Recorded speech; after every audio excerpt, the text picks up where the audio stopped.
안녕하세요. 저는 35살의 젊다면 젊은 애기 엄마입니다.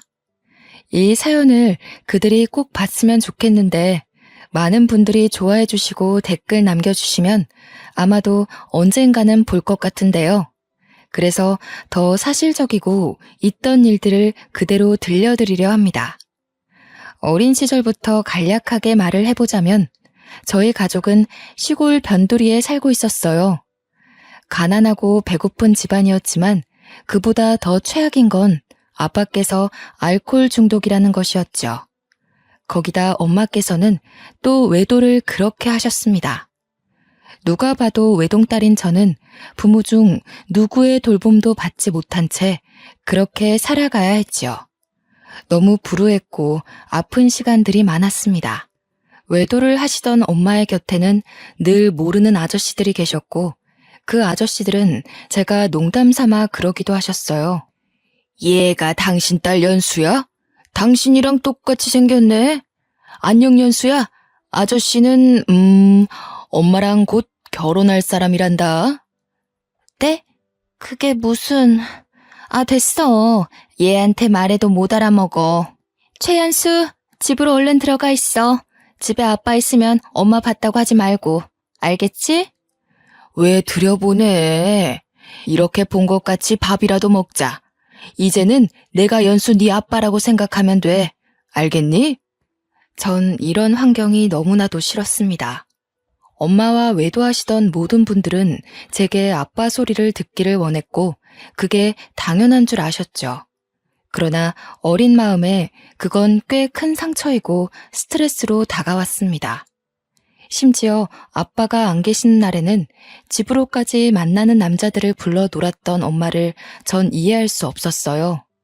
저에 대한 배려와 생각이 아예 없다 보니 그 어린 나이에 못 볼 장면들도 많이 목격했습니다.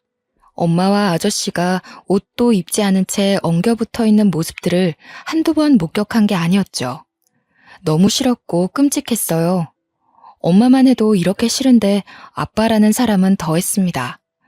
매일 술로 하루를 살다 보니 일을 할 능력도 없는 사람이었죠. 낮이고 밤이고 늘 만취 상태였고 대화 자체가 불가능했습니다.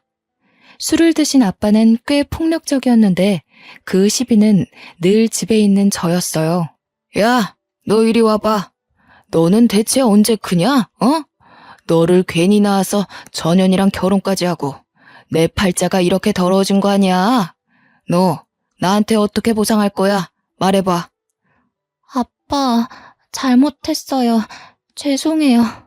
자, 아빠가 다시 물어볼게. 이번에 대답 못하면 몽둥이 가져와야 하는 거 알지? 너 때문에 망가진 내 인생 어떻게 보상할 거야? 아빠께서는 늘 저 때문에 엄마와 결혼하게 된 거라며 저를 향한 원망을 멈추지 않으셨습니다. 제가 뭘 그렇게 잘못을 한 걸까요? 태어난 게 잘못인 걸까요? 저는 많은 걸 바란 적도 없었습니다. 그저 가족끼리 따뜻한 밥 한 상 같이 먹어봤으면 했었고 부모님과 함께 오순도순 대화라도 해봤으면 좋겠었죠. 꼭 부모님 모두가 아니더라도 두 분 중 한 분이라도 제 곁을 지켜줬으면 좋겠었습니다. 이게 욕심이었던 걸까요? 단 한 번도 그런 일은 제게 일어나지 않았습니다.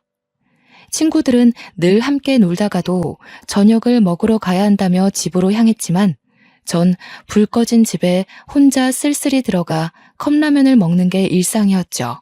이렇게 지옥 같은 집구석에서 살다 중학생이 된 저는 도망치고 싶다는 생각을 했습니다. 그런데 도망쳐 나오려면 돈이 필요하더라고요. 그래서 어린 나이였던 저에게 일을 시켜준 분식집에서 홀서빙도 하고 쓰레기도 치우며 굳은 일도 마다하지 않고 전부했습니다. 덕분에 시급보다 조금 더 돈을 받을 수 있었고 이악 물고 단 하루도 쉬지 않고 일을 했죠.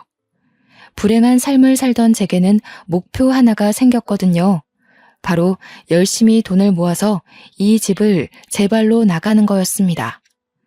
도저히 희망은 눈 씻고 찾아봐도 볼 수 없는 이 집에서 하루라도 빨리 나가는 게 목표였죠. 그래서 저는 최선을 다해 살았고 18살 어린 나이에 제 짐을 싸들고 도망쳐 나왔습니다. 혹시라도 부모님이 저를 찾을까 싶어서 집에서 최대한 먼 타도시로 가서 자리를 잡았어요. 물론 저를 보고 싶어서 찾는 게 아니라 괘씸해서 찾을 것 같았습니다. 그렇게 전 연고도 없는 타지에 가서 그간 열심히 일해 모은 돈으로 작은 원룸방 하나를 얻었어요. 다행인 건지 집주인 부부가 너무 좋은 분들이셨죠.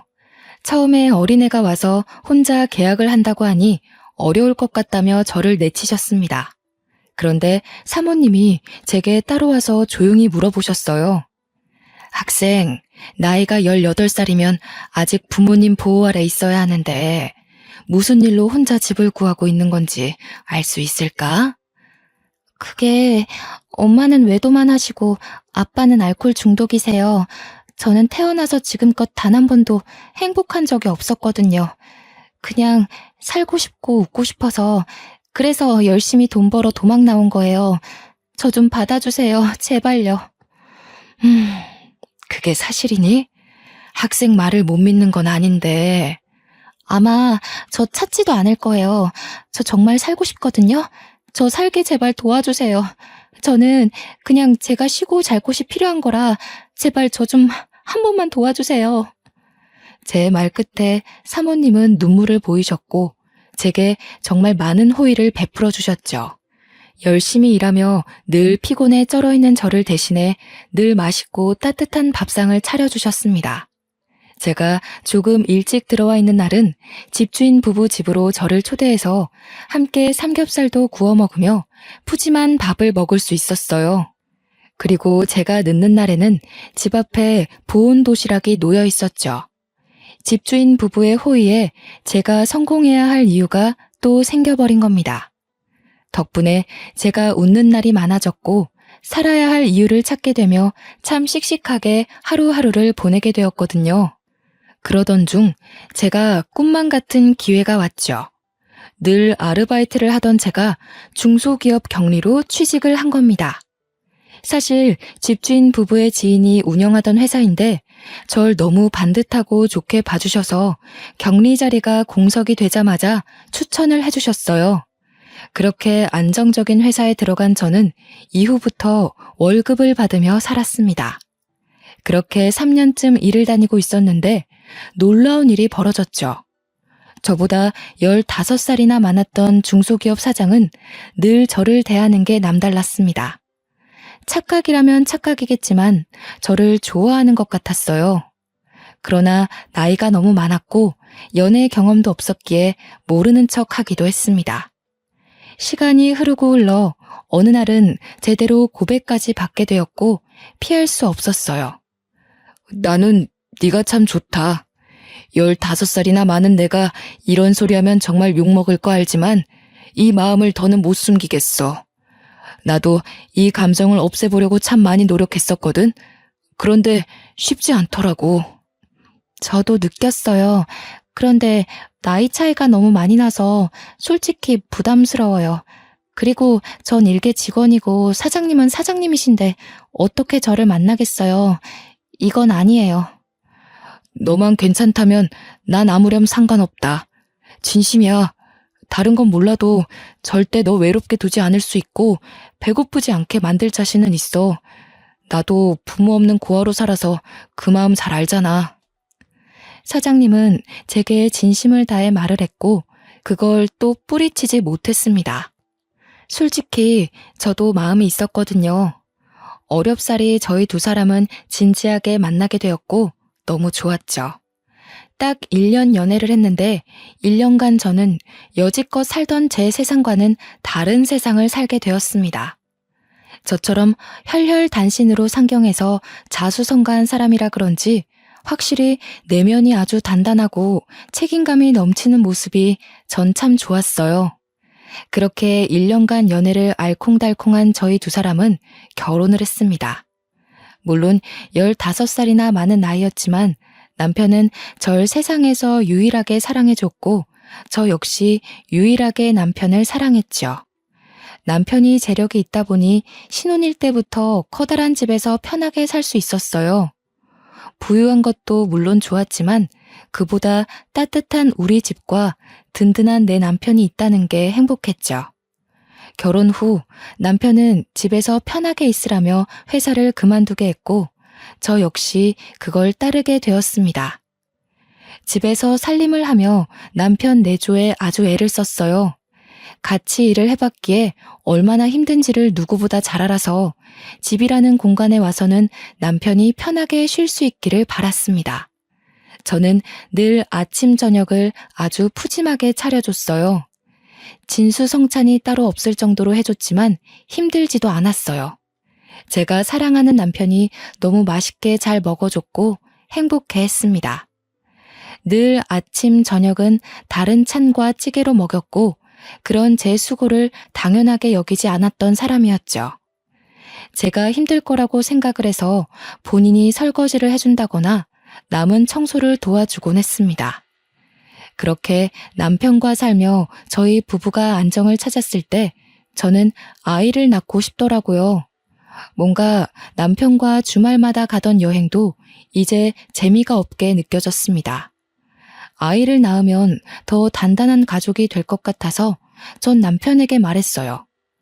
여보, 우리 이제 신혼도 충분히 즐겼는데 슬슬 2세 준비해볼까? 난 솔직히 당장이라도 준비하고 싶은데 당신은 어때? 물론 나도 좋아. 그런데 여보, 난 솔직히 우리 둘이 이렇게 살다 죽어도 여한이 없을 것 같아. 막말로 아이 키우는 게 보통 힘든 게 아니라고 하던데 사실 조금 두렵기도 하거든. 그러니까 우리 너무 노력하지는 말자. 아, 그래? 당신 생각이 그런 줄 몰랐어. 한 번도 그런 말을 안 해서. 그렇지. 내가 말을 꺼낸 적이 없으니 당신 모를만 하지. 연수야, 그냥 나는 당신이 이제 고생은 그만하고 남은 생은 내 옆에서 편하고 행복하게 살았으면 해. 굳이 아이 낳아서 엄마로 살며 또 힘들지 않았으면 좋겠어. 저는 남편의 말을 듣고 화들짝 놀랐습니다. 왜냐하면 남편이 이렇게 저를 생각해주고 있는 줄 몰랐거든요. 지나가는 아이를 보며 너무 예뻐하던 남편의 모습을 알고 있는데 아이를 낳지 않고 둘이 살자는 이유가 제가 행복했으면 한다는 그 마음이 너무 따뜻했습니다. 처음에는 아이를 꼭 낳아야 한다는 어떤 강박이 제 머리에 가득했는데 남편과 대화를 하다 보니 꼭 낳지 않아도 괜찮겠다는 생각이 들었죠. 그래서 저희 부부는 딩크 부부로 살게 되었고 대신 유기견 한 마리를 입양했습니다. 제가 시골에 매주 유기견 봉사활동을 갔었거든요. 그곳에서 유기견을 데려왔는데 확실히 반려견이 있고 없고의 차이가 컸습니다. 남편 역시 물고 빨고 아주 좋아했지만 제가 혼자 있는 시간에 늘 반려견과 함께 있다 보니 외로울 틈이 없더라고요. 반려견을 키워보신 분들은 아실 테지만 은근히 아이를 키우는 것보다 손이 더 많이 가기도 하죠. 심지어 여러 번 버림받은 상처가 있는 유기견이라 늘 함께 해주려 노력을 많이 했습니다. 그렇게 시간이 흘러 저희 부부와 반려견 사랑이는 단란한 가족이 되었습니다. 이날도 제가 사랑이를 데려온 보호소가 있는 시골로 봉사활동을 가던 날이었습니다. 가서 열심히 다른 사랑이 친구들을 보살펴주고 봉사활동을 모두 마친 후 집에 돌아오는 길이었죠. 늦은 시간이고 시골길이라 가로등 하나 없이 깜깜한 길이었어요. 그 길을 가고 있는데 순간 웬 여자가 길가에 쓰러져 있는 겁니다. 너무 놀라서 급히 차를 세우고 내려가 여자 상태를 봤더니 배는 남산만하게 나와 있었고 온몸이 땀에 젖어선 살려달라고 울부짖었어요. 전 곧바로 구급차를 불렀습니다. 이봐요, 괜찮으세요? 아이가 나올 것 같은데 세상에, 보호자 연락처 좀 알려줄래요? 제가 구급차는 불렀고 보호자한테 대신 연락할게요. 제발 살려줘요. 우리 아기 좀 도와주세요. 살려주세요. 저 보호자 없어요. 그냥 빨리 병원이요. 그렇게 길가에서 임신한 그 여자를 지켜주다 구급차가 와서 그 여자를 실어주고 저는 다시 차에 타서 가게 되었습니다. 그런데 아무래도 보호자가 없다는 저 여자가 걱정이 되는 거예요. 저도 오지랖인 거 아는데 혼자라는 그 쓸쓸함을 잘 알기에 도움이 된다면 곁을 지켜주고 싶었죠. 고민을 하다 곧장 남편에게 전화를 했습니다. 여보, 난데 나 집에 가는 길에 길가에 산모가 쓰러져 있는 거야. 의식은 있는데 거의 출산 직전이라 너무 고통스러워 하더라고. 그래서 우선 구급차 태워서 보냈거든? 아, 정말? 당신 좋은 일 했네. 잘했어. 그럼 지금 집에 오는 길이야? 아니, 그 산모가 보호자가 없다고 하던데 그게 자꾸 마음에 걸려서 아무래도 가볼까 싶거든. 나 병원 들렸다 갈 테니까 당신 밥 먼저 먹고 있어. 다 차려놨거든? 그래. 알겠어. 운전 조심하고 무슨 일 있으면 연락해. 저는 결국 보호자도 없이 애 낳을 일면식도 없는 그 산모가 걱정스러워 병원 응급실로 향했습니다. 가보니 조금만 더 늦었어도 산모가 위험할 뻔했다길래 정말 천만 다행이구나 싶었죠. 다행히 그 병원에서 급히 산부인과를 연결해서 아이를 무사히 출산하게 되었어요. 출산한 그 여자 곁을 조금 지키고 있다가 푹 잠이 들었기에 저도 집으로 왔습니다. 집에 와서 남편과 있던 일에 대해 대화를 조금 더 했고 개운하게 씻고 나왔어요. 그런데 병원에서 제게 전화가 오길래 뭔가 싶어서 받았죠. 네, 여보세요? 아, 네. 김도희님 보호자분 맞으시죠? 여기 땡땡 병원인데요. 김도희님이 아기도 두고 혼자 사라지셨거든요. 얼른 보호자분이 오셔야겠어요. 네? 그럴 리가요. 잠깐 어디 간 거 아닐까요? 아니요. 저희도 오래 기다리다 지금 연락드리는 거예요. 보니까 주소지도 이쪽이 아니시고. 우선 보호자분 병원으로 와주시겠어요? 아, 그게 제가 그분 보호자가 아니에요. 저도 길에서 만난 거고 도와준 거라 너무 난감하네요. 우선은 갈게요. 저는 너무 당황스러워 말을 잇지 못했습니다. 아이를 출산한 여자가 병원에 아이를 버리고 가는 건 상상할 수 없는 일이었죠. 별 생각을 다 했던 게 혹시 병원비가 없어서 돈 때문에 그랬던 건가 싶기도 하고 대체 어떤 사정이 있길래 낳은 아이를 놓고 갈까 싶었습니다. 그렇게 아이를 버리고 간 그 여자 때문에 저만 곤란하고 난처한 상황이 되었어요. 결국 이 상황을 남편에게 털어놨고 상의를 했습니다. 여보, 어쩌지? 병원에서 전화가 왔는데 그 여자가 아이만 놓고 도망갔대. 그래서 나더러 빨리 병원으로 와달라는데 어쩌지? 뭐? 사실이야? 아니 대체 무슨 사정이 있길래 그런 짓을 했대?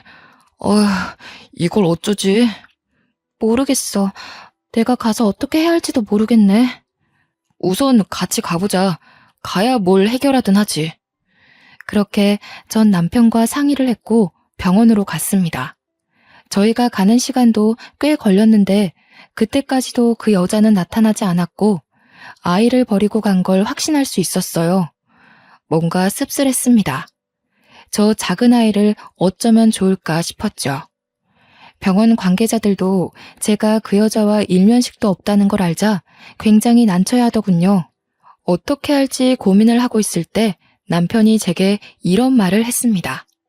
여보, 내가 생각을 해봤는데 저 아이 우리가 입양해서 키울까? 물론 갑작스럽긴 한데 우리 형편의 애를 못 키우는 것도 아니니까 난 괜찮을 것 같거든. 저 작은 생명을 우리가 또 버리는 건 좀 그렇잖아. 어? 당신 진심이야? 난 자신 있는데 어때? 물론 우리 피가 섞이지 않았지만 우리 품으로 오려고 이런 일이 벌어진 거 아닐까 싶네. 전 남편의 말에 정말 감동을 했습니다. 사실 저 작은 아이를 데려가고 싶다는 생각도 했지만 쉬운 일이 아니고 혼자 결정할 수 없기에 말도 못 꺼냈거든요. 그런데 남편이 먼저 말해주니 망설일 필요가 전혀 없었죠. 저희 부부는 엄마에게 버림받은 불쌍한 그 아이를 걷어서 키웠습니다. 피가 섞이지 않았고 남편은 우리 딸을 그렇게 예뻐했어요. 사랑하면 닮는다더니 저희 세 식구는 정말 점점 닮아갔고 누가 봐도 이상하지 않을 가족의 모습이었습니다. 아이가 생기니 집안의 분위기가 눈에 띄게 달라졌고 저희 두 사람 모두 갑작스레 부모가 되었답니다. 어느 순간 남편은 저보다 딸을 더 예뻐하고 좋아해서 제가 귀여운 질투를 할 정도였습니다.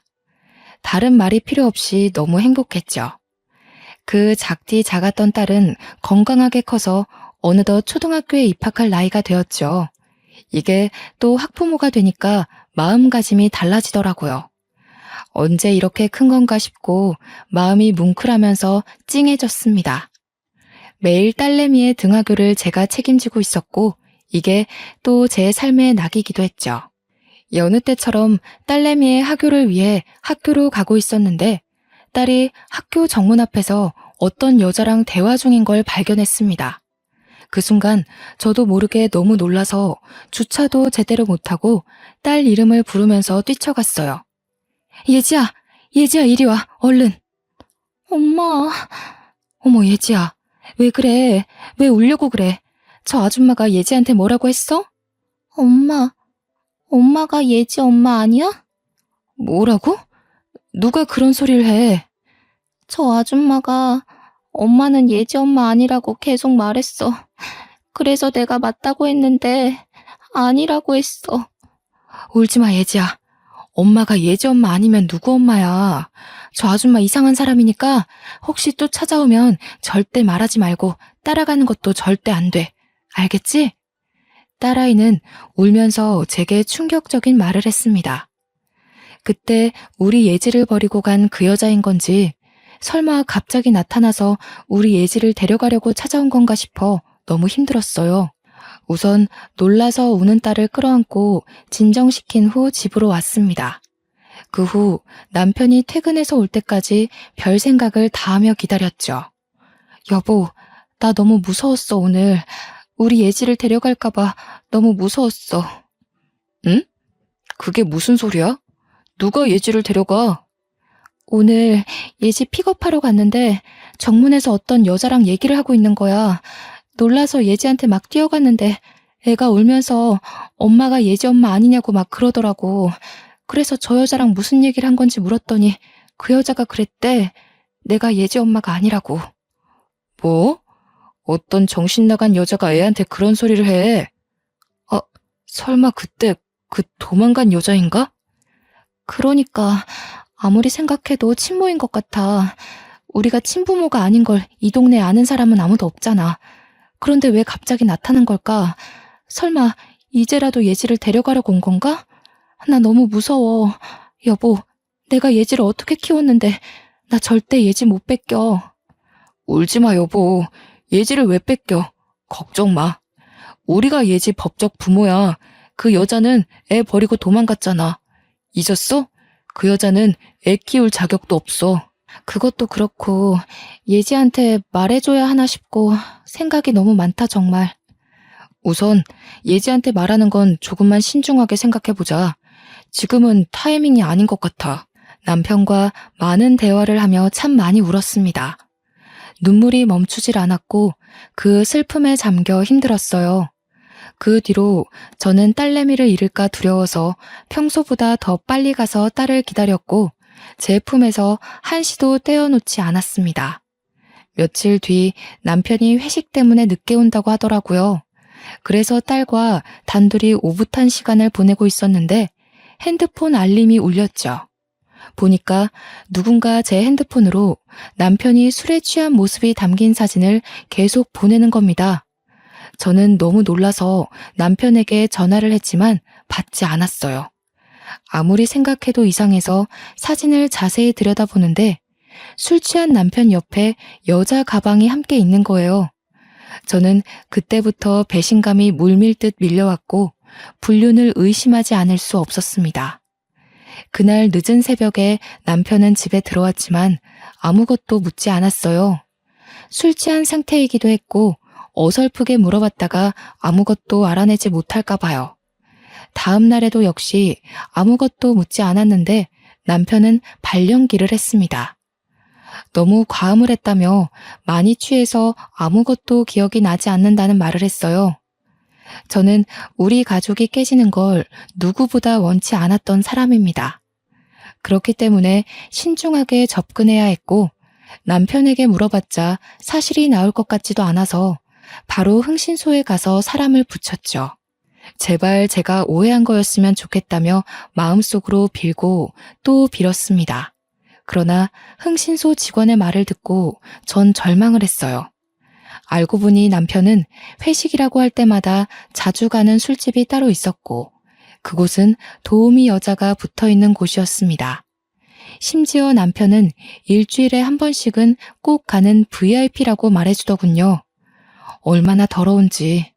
날마다 다양하게 여자 한 명을 딱 지정해서 밤까지 술 먹고 저한테 들키지 않기 위해 아무리 늦어도 새벽 2시쯤에는 집에 온 거였습니다. 아주 치밀하고 더러운 남편을 용서할 수 없었죠. 저는 전업주부라 딸내미 키우며 살림만 하고 있었는데 어떻게 이럴 수 있나 싶은 배신감이 너무 컸습니다. 더 절망적인 건 말로 들었을 때보다 흥신소 직원이 보내준 사진을 봤을 때 그 절망감은 더욱 컸어요. 다 무너져 내렸고 끝이라는 걸 생각하고 있었습니다. 그런데 이혼을 하고 싶어도 경제적인 능력이 아예 없었기 때문에 이혼을 결정하는 게 결코 쉽지 않았죠. 이런 중대한 문제를 의논할 가족도 없었고 하다못해 친인척도 없었으니 막막했습니다. 여기까지만 해도 충격적인데 여기서 그치지 않았어요. 흥신소 직원은 제 남편에 대해서 이상한 소문을 들었다며 말을 해줬습니다. 그 남편분이 술집에 완전 VIP라고 하더라고요. 그런데 이상한 소문이 도는 게 하나 있었어요. 그게 뭔데요? 그 술집에 젊은 여자 한 명을 임신시켰대요. 근데 여자를 아주 비참하게 버렸다는 소문이 쫙 돌고 있어서 그 술집에 있는 종업원 중에 모르는 사람이 없을 정도라고 하더라고요. 이 정도면 소문이 아니라 진짜인 거죠, 뭐. 임신을 시켰다고요? 그 여자는 누군데요? 그것까진 말 안 해주더라고요. 아무튼 이런 말하기 좀 그렇지만 보통 질이 나쁜 게 아니니까 남편분과 얼른 정리하세요. 저는 너무 불안했고 절망스러웠습니다. 어딘가에 저도 모르는 남편 아이가 살고 있을 수도 있겠다는 생각과 제가 생각한 것 이상으로 남편의 행실이 좋지 않다는 게 받아들이기 힘들었어요. 저와 딸에게는 세상 둘도 없는 다정한 아빠와 남편이었으니 말이죠. 바보가 아닌 이상 이 상태로 결혼 생활을 유지할 수 없다는 건 알았습니다. 그래서 소송을 준비하려 했지만 큰 돈이 없어서 그것조차 할 수 없어 너무 비참했어요. 뒷주머니 하나 차지 않고 여태 뭐 했나 싶은 생각이 들었습니다. 제 마음이 지옥이다 보니까 남편을 마주해도 제 감정들을 숨길 수 없었고 대화를 단절해버렸죠. 남편을 대하는 제 태도가 쌀쌀맞아지니 본인도 뭔가 눈치가 보였는지 더 잘하더군요. 짠! 당신이 좋아하는 꽃다발 사왔지. 이런 걸 뭐하러 사왔어. 버리는 것도 일인데. 에이, 왜 그래. 당신 꽃 엄청 좋아하잖아.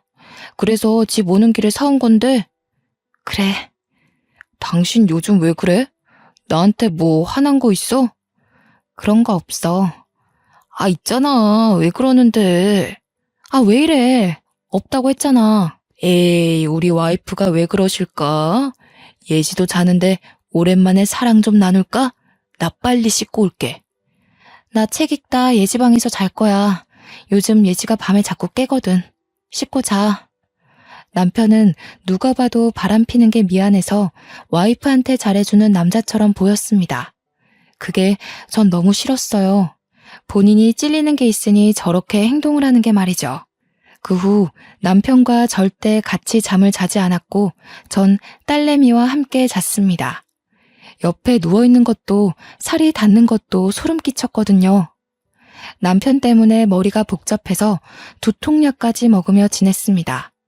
그래도 이런 모습을 딸에게 내색하지는 않았어요. 한동안 참 힘들게 보내던 저는 아무 생각 없이 여느 때처럼 딸을 픽업하러 학교로 갔고 손을 잡고 차를 타려는데 갑자기 어떤 여자가 제 손목을 확 낚아채는 겁니다. 너무 놀라서 순간 그 여자를 쳐다봤는데 얼굴을 보니 누군지 알 것 같았죠. 순간 몸이 덜덜 떨리고 무서워서 딸을 먼저 차에 태우고 절대 나오지 말라고 말한 후 차와 살짝 떨어진 곳에서 대화를 했어요. 당신 뭐야? 왜 자꾸 애 학교에 찾아와서 왜 이래? 별 이유는 없어요. 그냥 내 배 아파서 낳은 내 딸이니까 이제라도 내가 엄마인 걸 알았으면 좋겠고 엄마로 생각해주면 좋겠어요. 그러니까 애랑 얘기할 시간 좀 줘요. 매일 그렇게 옆에 끼고 다니지 말고. 당신이 사람이야? 그 핏덩이를 병원에 내동댕이 쳐놓고 갔으면서 금이야 오기야 키워놓으니 엄마 노릇을 하겠다고? 절대 안 돼. 예지는 내 딸이야. 내 딸이라고. 2번 다시 나타나지 마. 당신 경고야 이거. 그래, 당신이 금이야 오기야 키운 티가 나서 고맙기는 한데 내 핏줄이잖아요. 내 딸이잖아요. 그날 당신도 봤잖아. 내 배 아파서 낳은 아이인 거. 염치도 없이 어떻게 날 찾아와서 그런 말을 해? 그때 우리가 예지 데려와서 안 키웠으면 보육원에서 컸을 거야. 알아? 당신 진짜 부모 자격 없어. 그래, 어디 물어나 보자. 애 키울 돈은 있어? 능력도 없으면서 왜 그래? 예지, 당신이 아니더라도 당신 남편이 키웠어야 했다고요. 아직 아무것도 모르는 것 같네? 예지가 당신 남편의 자식이라고. 뭐라고? 지금 무슨 헛소리를 하고 있는 거야? 당신 진짜 악질이구나. 사실이에요. 이도훈이 나 술집에서 일할 때 25살이었던 나를 임신시켰거든. 내가 워낙 말라서 배가 나오는 것도 몰랐고 5개월이 넘도록 임신한 줄도 모르고 지냈는데 어느 순간 자꾸 배만 나와서 그때 알았어요. 결국 임신한 거 알고 술집에서 잘리고 돈도 없어서 근근히 편의점 알바나 하면서 살았어요, 저. 무슨 헛소리를 자꾸 하는 거야? 못 믿겠지만 사실이에요. 그렇게 하루하루 겨우 입에 풀칠하며 살았는데 날 임신시킨 당신 남편은 나 몰라라 하는 게 너무 괘씸해서 우리 여사장님이 그쪽 남편한테 책임지라고 대신 말도 했어요. 근데 그 새끼 뭐라 했는 줄 알아요? 술집 여자 주제에 그 애가 내 애인 거 못 믿는다고 딴 남자애면 어쩌냐고 그렇게 말하고선 연락처 바꾸고 도망갔다고요. 저는 이 여자의 말을 듣고 정신을 놓을 뻔했습니다. 내 남편은 알고 보니 2얼굴을 가진 사람이었고 가장 가까운 저만 몰랐더라고요. 그것도 모르고 10년 넘도록 바보같이 딸을 키워준 제 자신이 너무 한탄스러웠습니다. 그러나 그런 얘기를 들었어도 제 딸은 딸인걸요. 결코 변할 수도 없는 사실이었고 저 역시 딸을 놓을 수 없었죠.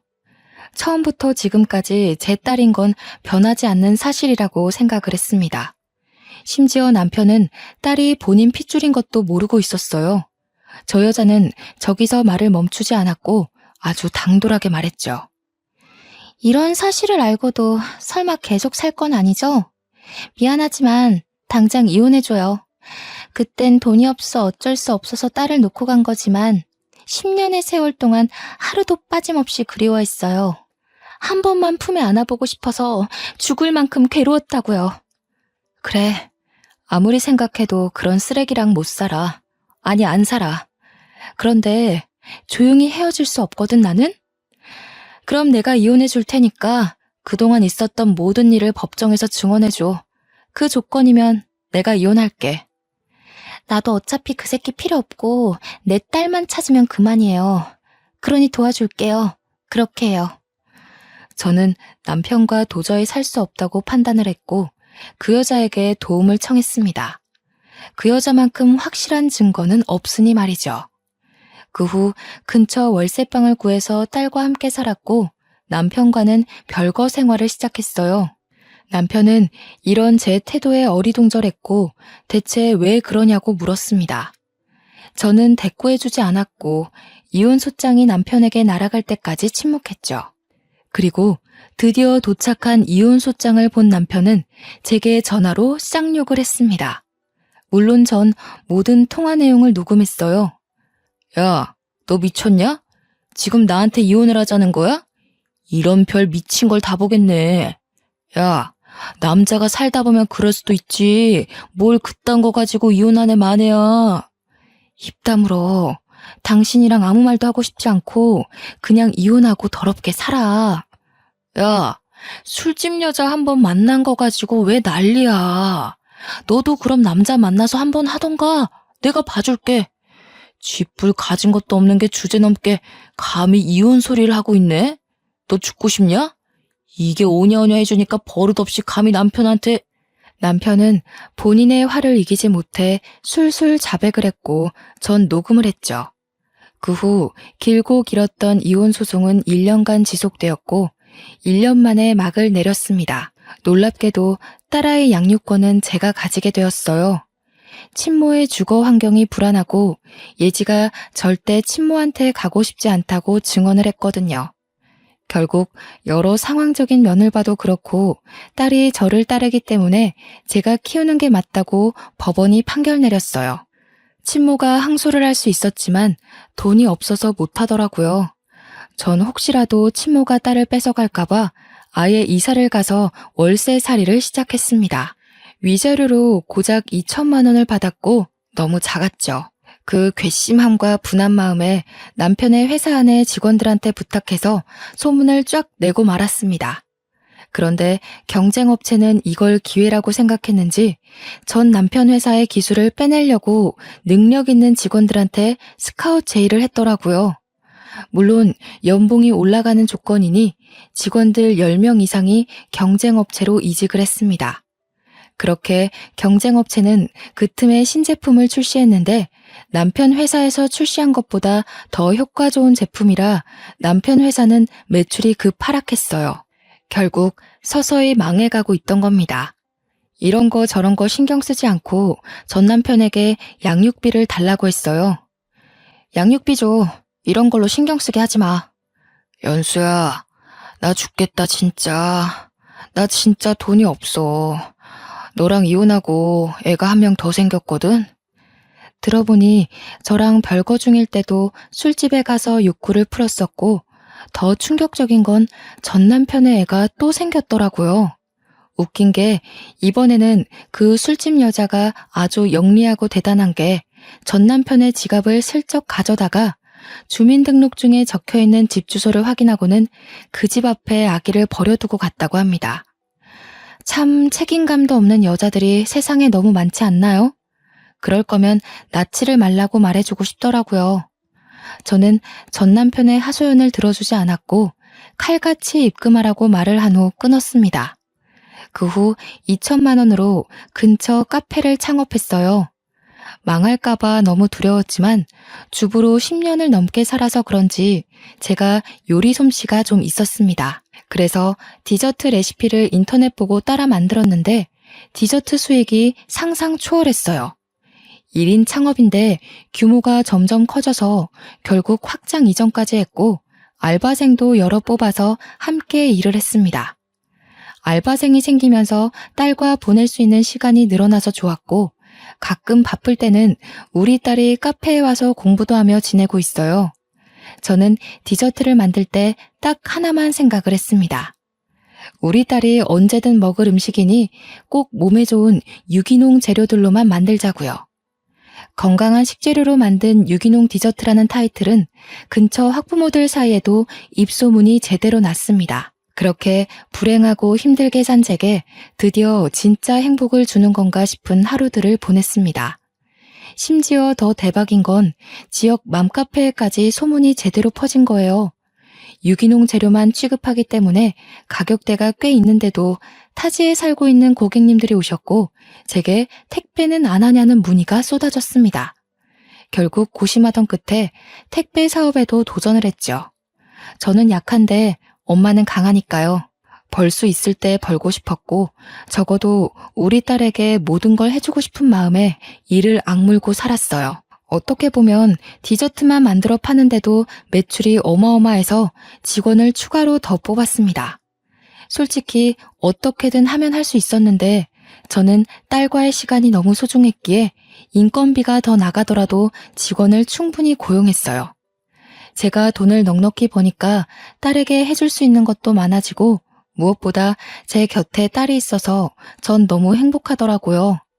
친모는 한 달에 한 번씩 주기적으로 연락 와서는 우리 딸 한 번만 만나게 해달라고 애원하는데 딸이 정말 싫어해서 참 난감합니다.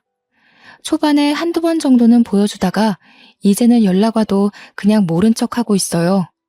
이게 맞는 건지 저게 맞는 건지 솔직히 잘 모르겠지만 딸 의견이 가장 중요하고 절대 강요할 마음도 없습니다. 한 번은 딸한테 물어본 적이 있거든요. 친모를 한두 번 만났을 때 딸이 말도 없고 싫어하는 게 보여서요. 그런데 딸이 이런 말을 했습니다.